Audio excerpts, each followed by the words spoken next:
సద్గురు జ్యోతిషాలయం వారి ఈ నెల మార్చి నెల 2024కు సంబంధించినటువంటి ద్వాదశ రాశి ఫలితాలని మనం తెలుసుకోబోతున్నాం. అందులో ఈ నెల చాలా ముఖ్యమైనటువంటి ఒక అద్భుతమైనటువంటి నెల.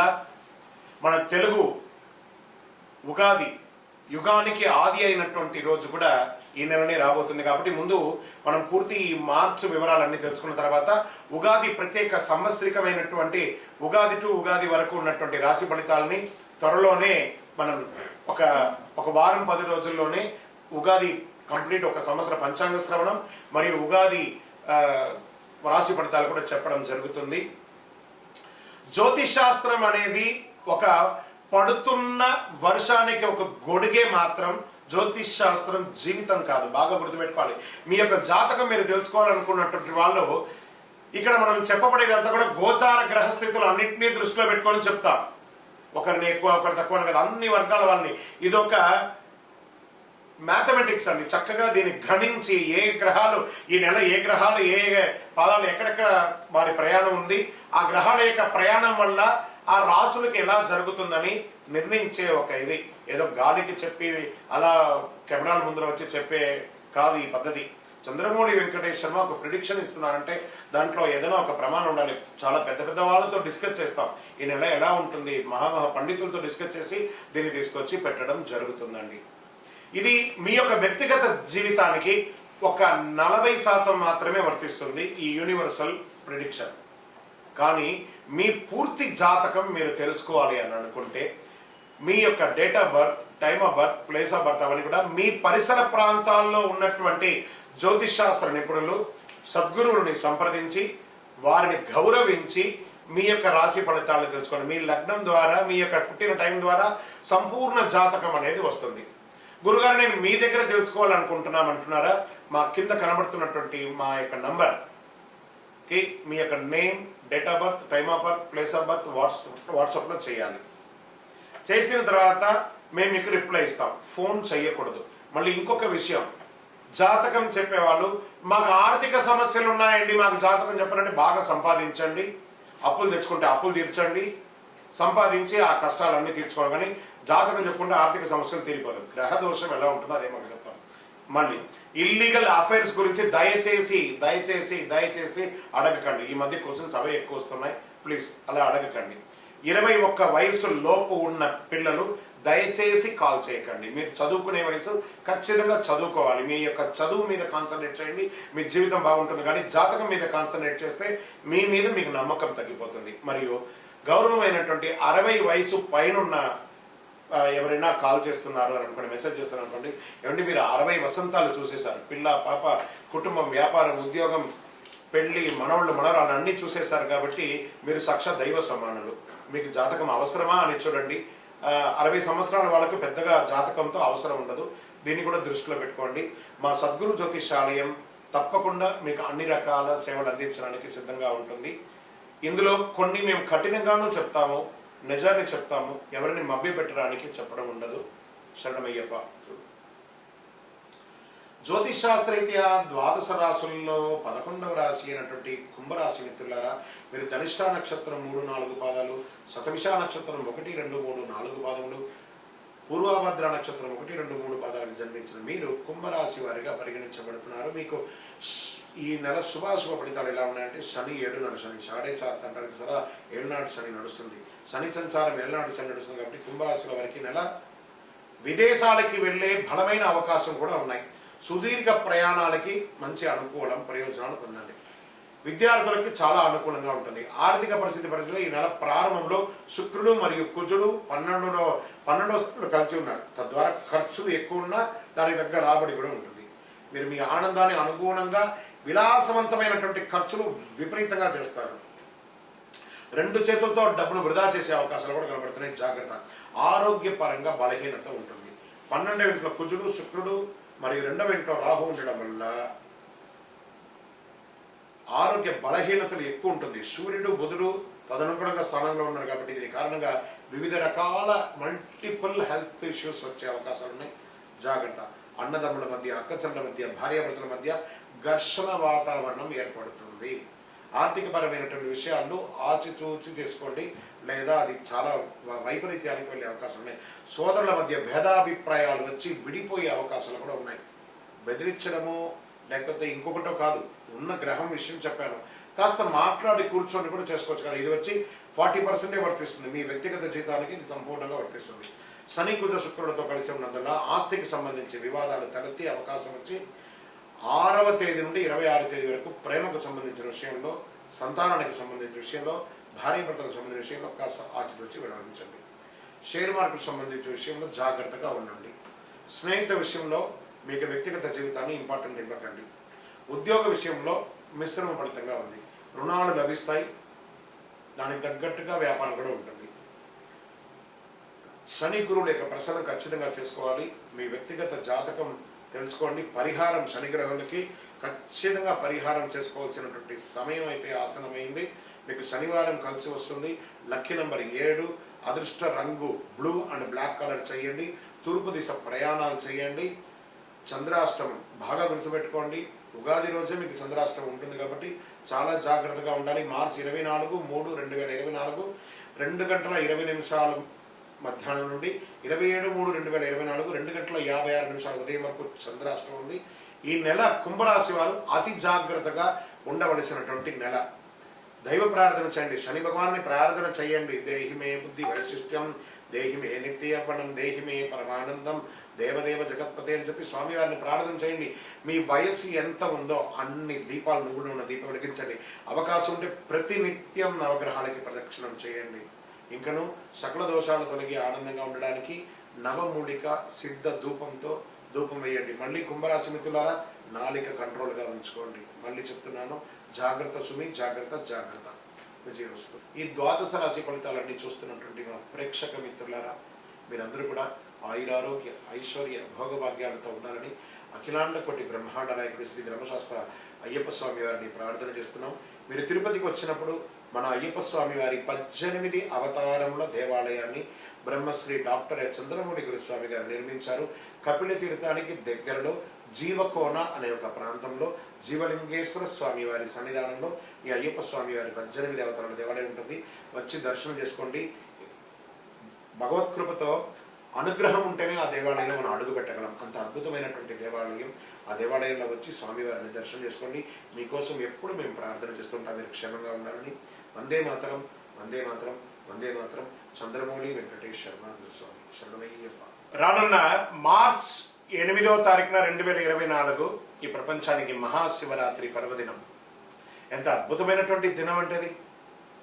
అసలు మహాశివరాత్రి అంటే ఏంటి, ఆ రోజు పాటించవలసినటువంటి ముఖ్యమైనటువంటి అంశాలు ఏంటి, దాని గురించి మనం ఇప్పుడు తెలుసుకుందాం. అసలు శివరాత్రి ఎలా చేస్తారు, ఎలా వచ్చింది, ఆ రోజు ఎందుకు చేస్తున్నాం అని కూడా. భారతీయ హిందూ సంప్రదాయ పండుగల్లో తిథుల్లోనూ నక్షత్రాలను ముడిపడి ఉంటుంది కాబట్టి కొన్ని పండుగలు తిథులు మరియు కొన్ని పండుగలు నక్షత్రాలు ప్రధానమవుతాయి.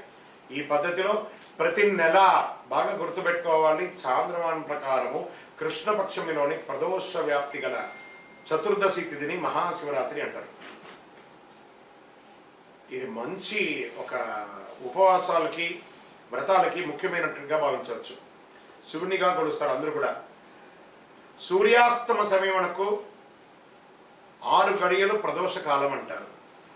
ఈ మాఘమాసంలో కృష్ణపక్ష చతుర్దశి అర్ధరాత్రి వ్యాప్తి చెంది ఉన్న రోజున మహాశివరాత్రిగా పరిగణించబడుతుంది. ఇది ఎవరో చెప్పడం కాదు, ధర్మ సింధువులో నిర్ణయించబడింది. ఇది శాస్త్ర గ్రంథాలు తెలుపుతున్నారు. అమావాస్యకు ముందు వచ్చే కృష్ణపక్ష చతుర్దశి నాడే శివరాత్రి జరుపుకోవాలి అని నిర్ణయం ఉంది. మరి సంక్రాంతి పండుగ తర్వాత వచ్చే మొదటి పండుగ అండి యొక్క శివరాత్రి. అన్ని పండుగ పగటిపూట జరుపుకుంటే ఈ పండుగ మాత్రం రాత్రిపూట జరుపుకుంటాం. మహాశివరాత్రి రోజు అర్ధరాత్రి 12 గంటలకు జ్యోతిస్వరూపుడైనటువంటి శివుడు లింగ రూపంలో దర్శనమించి పవిత్ర ఆ యొక్క పర్వదినంగా భావించవచ్చు. లింగోద్భవ సమయం అంటారు. శివరాత్రి రోజు పగలంతా ఉపవాసం ఉండి, ఉపవాసం అంటే ఉపవసించడం, భగవంతునికి దగ్గరగా వారి నామస్మరణ చెప్తూ ఓం నమో నారాయణాయ, ఓం నమ శివాయ, ఓం నమో గోవింద, గోపాల, అయ్యప్ప, స్వామి శరణమయ్యప్ప, మనకి ఇష్టమైనటువంటి నామంతో దేవుడి దగ్గరగా వసించడమే ఉపవాసం. ఉపవాసం అంటే నేను అన్నం తినని చెప్పి పాలు, పండ్లు, బాదం పళ్ళు అవన్నీ తాగడం కాదు. ఉపవాసం అంటే దైవనామస్మరణతో వసించడం, ఉపవసించడం అనే అర్థం. ఆ ఉపవసించి రాత్రి సమయంలో శివుడి అనుగ్రహం కొరకు నిద్రపోకుండా జాగరణతో ఉండి మేలుకొని భక్తి శ్రద్ధలతో బాగా వినండి, అభిషేకాదులు, పూజలు, రుద్రాభిషేకాలు, మహన్యాసాలు ఇవన్నీ కూడా చేసి చక్కగా స్వామివారికి పూజ చేస్తారు. అందుచే దాన్ని శివరాత్రి అంటారు. ఇది హిందువులకు ముఖ్యమైనటువంటి పండుగ అని కూడా చెప్పచ్చు. అత్యంత పుణ్యప్రదమైనటువంటి రోజు మహాశివరాత్రి. హిందువులు ఎంతో గొప్ప పర్వదినంగా జరుపుకొని శివుని ప్రసన్నం చేసుకుంటారు. మహాశివరాత్రి రోజు ముఖ్యంగా ఏవే పాటించాలి? ఉపవాసం ఉండొచ్చు, రాత్రి జాగరణ చేయొచ్చు, శివనామస్మరణతో అభిషేకాలు చేయొచ్చు. ఇలా చెప్పడం జరుగుతుంది. శివుడు లింగోద్భవమూర్తిగా అవతరించినప్పుడు దీన్ని ఎలా చేశారు అని చెప్తే ఒక కథ కూడా దీనికి ప్రమాణం ఉందట. శివరాత్రి ఏ రోజు వచ్చిందని చెప్పి లింగోద్భవమూర్తిగా అవతరించడానికి ఒక పురాణ కథ ఉంది. ఒకానొక రోజు బ్రహ్మ విష్ణుల మధ్య మాట పెరిగి వారి ఇరులో నువ్వు గొప్పనా నేను గొప్పనా, నువ్వు గొప్పనా నేను గొప్పనా అని తెలుసుకోవాలనే విషయంలో బాగా గొడవపడిపోతారు. ఇద్దరు ఎవరు తగ్గేటట్టుగా లేరు. ఇవన్నీ చూస్తున్నటువంటి శివుడు వారికి తన శక్తిని చూపించడానికి మాఘమాస చతుర్దశి తిథి రోజు వారిరుకి మధ్య జ్యోతిర్లింగ రూపంలో దాల్చాడు. బ్రహ్మ విష్ణువు లింగాకారంలో ఉన్న ఆ శివుని యొక్క ఆది అంతం తెలుసుకొని రమ్మని చెప్పి పంపిస్తాడు. విష్ణువు వరాహ రూపం ధరించి లింగాకారంలో ఉన్నటువంటి శివలింగం అడుగు భాగానికి వెళ్తూ, మరోవైపు బ్రహ్మ తన హంస భాగానికి పైకి వెళ్తూ ఉన్నారన్నమాట. వీరిద్దరూ ఎంత ప్రయత్నించినా లింగం యొక్క అడుగు భాగం కనబడట్లేదు, లింగం యొక్క పై భాగం కనబడట్లేదు. మళ్ళీ వెతికి బాగా అలసిపోయి మళ్ళీ శివుడి దగ్గరికి వస్తారు. మేము నీ శక్తిని తెలుసుకోలేకపోతున్నాం నమశివాయ, ఓం నమో నారాయణ వెంకటేశ అని చెప్పి వాళ్ళు ఉన్నారందరూ ఒక్కొక్కరు అంతే అడుగుతుంటే శివుడు చిరునవ్వు నవ్వి మీలో ఎవరు గొప్ప అని పోటీతో వాదోపాదంతో ఉన్నదాన్ని గమనించి మీ పోటీని తగ్గించడానికి నేను ఈ లింగాకారం అవతరించవచ్చింది, వారి నిజ రూపాన్ని వివరించి చెప్పారు. అప్పుడు బ్రహ్మ విష్ణు శివుడు ఆధిక్యతను గ్రహించి పూజించి కీర్తిస్తారు. ఆ రోజే మహాశివరాత్రి పర్వదినం. ఇది పురాణ కథ అనమాట. శివరాత్రి నాడు ఏమేమి చేయాలి అని చెప్పి శాస్త్ర విధులు ఏమున్నాయంటే, మహాశివరాత్రి రోజు బ్రాహ్మ్య ముహూర్తంలో నిద్ర లేవాలి, ఇల్లంతా శుభ్రపరచుకొని శుచిగా తలస్నానం చేసి పూజా గది శుభ్రం చేసుకొని గుమ్మాలకు తోరణాలన్నీ కట్టి పూజా గదిలో ముగ్గు వేసుకొని రకరకాల పూలతో అలంకరించుకోవాలి. లింగాకారంలో ఉన్న శివుడికి శుద్ధ జలంతో, గంగా జలంతో, ఆవు పాడుతో, పంచామృతంతో, వివిధ రకాల అభిషేక ద్రవ్యాలతో అభిషేకం చేసుకోవాలి. బిల్వ దళాలు, బిల్వపత్రాలు, తుమ్మిగ పూలు, గోగు పూలు, తెల్లని పచ్చని పూలు, శివనామాలతో, శివ సహస్రనామాలతో, లింగాస్త్రంతో అన్నింటిలోనూ స్వామివారిని పూజ చేసుకోవచ్చు. ఉదయం 9 గంటల లోపు అభిషేకాలు చేస్తే పూజకు ఉత్తమ ఫలితమైన వస్తుంది. పంచాక్షరి మంత్రం, ఓం నమశివాయ పంచాక్షరి మంత్రం చెప్తుండొచ్చు. ఇంకేమేమి పెట్టచ్చు అంటే తాంబూలం, చిలకడ దుంప, అరటి పండు, జామ పండు, ఖర్జూర పండు ఇవన్నీ సమర్పించుకోవచ్చు. నిష్ఠతో శివాస్తోత్రం పంచాక్షరి మంత్రాన్ని పఠించాలి. ప్రాతకాలం నుండి పూజలు చేసుకుంటూ దైవనామస్మరణతో ఉండండి. మరణం చేసిన వారికి కాపాడేది మంత్రం అంటారు కాబట్టి పరమేశ్వరుని మనసులో నిరంతరం ధ్యానం చేసుకుంటూ ఆ స్వామివారితో మమేకమై కనెక్ట్ అవ్వడం, ఆ శివుని యొక్క రూపంలో కనెక్ట్ అవ్వడం. శివరాత్రి రోజు అర్ధరాత్రి 12 గంటలకు లింగోద్భవ సమయంలో గనుక శివుని అభిషేకించి ఆరాధిస్తే చాలా అద్భుతమైనటువంటి ఫలితాన్ని పొందుతారు. శివుడు అభిషేక ప్రియుడు. స్వామికి భక్తితో నీళ్లు ఓం నమశివాయ అని చేయండి. బ్రహ్మమురారేశ్వర అర్చిత లింగం ఆయనకు పోయండి, చక్కగా ఆనందపడతాడు. భక్తి ప్రధానం, దీనికి భక్తి మాత్రమే ప్రధానం, ద్రవ్యం కాదు ప్రధానం.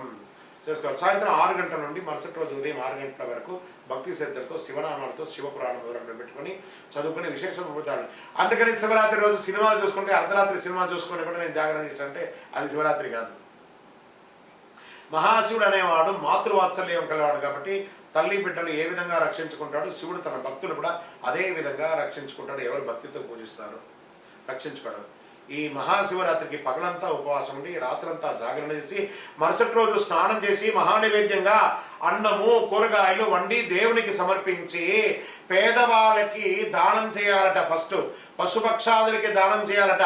ఎందుకంటే వారికి దానం చేస్తుంటే ఆ భగవంతుడే భిక్షాటన చేస్తుంటారు కదా, ఆ భిక్షాటన రూపంలో మనకి భిక్షను స్వీకరిస్తారట స్వామివారు. తదనంతరం మనం స్వామివారికి సమర్పించినటువంటి ఆ యొక్క శేషాన్ని మనం ఆరగించాలట. గోమాతకు ప్రదక్షిణ చేసి మరి పూజ చేయాలట.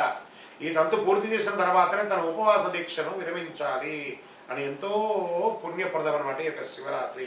భగవంతుని అనుగ్రహం వల్ల మనకు కలిగిన దానిలో మనకున్న సంపదలో ఇతరులకు పంచిపెట్టిన తర్వాత మనం స్వీకరించాలి. సాక్షాత్ పరమశివుడు తన భక్తుల బాధలను స్వీకరించడానికి భిక్షాటన చేస్తూ వారు చేసే దాన రూపంలో వారి యొక్క కష్టాన్ని, వారి యొక్క ఆ దారిద్ర్యాన్ని తీసుకొని ఐశ్వర్యాన్ని తిరిగి వారికి అనుగ్రహ రూపంలో అందిస్తున్నారట. ముఖ్యంగా మీ ప్రాంతంలో ఉన్నటువంటి శివాలయాల్లో ఏ రోజు మహాశివరాత్రి పర్వదిన వేడుకలు చేస్తారో ఆ రోజే ఆయా ప్రాంతాల్లో ఆధార ప్రకారంగా శివరాత్రి జరుపుకుంటారనేది ఉత్తమం. మీరు కూడా మీ ఇంట్లో చేసుకోండి, దేవాలయంలో చేసుకోండి, మిత్రులందరూ కలిసి చేయండి. మీరు అపార్ట్మెంట్లో ఉన్నారు, అందరూ కలిసి చేయండి, కానీ చెయ్యండి, అద్భుతంగా చేసుకోండి. ఓం నమ శివాయ, ఓం నమ శివాయ అని చెప్పి పులకించి పోండి. అఖిలాండ కోటి బ్రహ్మాండమైనటువంటి ఆ శివుడు బోళాశంకరుడు, భక్తశంకరుడు ఎంత అద్భుతమంటే ఆయన్ని ప్రార్థిస్తే ఓం నమ శివాయని పిలుస్తాడట, సర్వాన్ని ఇచ్చేస్తాడ. ఆయన ఎంత గొప్పవాడు. నీలకంఠరా దేవా మముగానవా రావా, ఎంత అద్భుతం. నీలకంఠుడు ఆయన ప్రార్థన చేస్తే చాలట, సర్వం అనుగ్రహం ఇచ్చేస్తాడు. ఓం నమ శివాయ, ఓం నమ శివాయ, ఓం నమ శివాయ అని ఆయన ప్రార్థన చేయండి చాలు. చంద్రశేఖరుడు, ఆయన నటరాజుడు, కైలాసనాథుడు, బోళాశంకరుడు, ఆయన్ని ప్రార్థన చేస్తే మన జీవితం అంతా కూడా ధన్యం. ఓం నమ శివాయ, ఓం నమ శివాయ, మా ఓం నమ శివాయ. మా ప్రేక్షక మిత్రులందరికీ కూడా మహాశివరాత్రి శుభాకాంక్షలు. ఓం నమ శివాయ.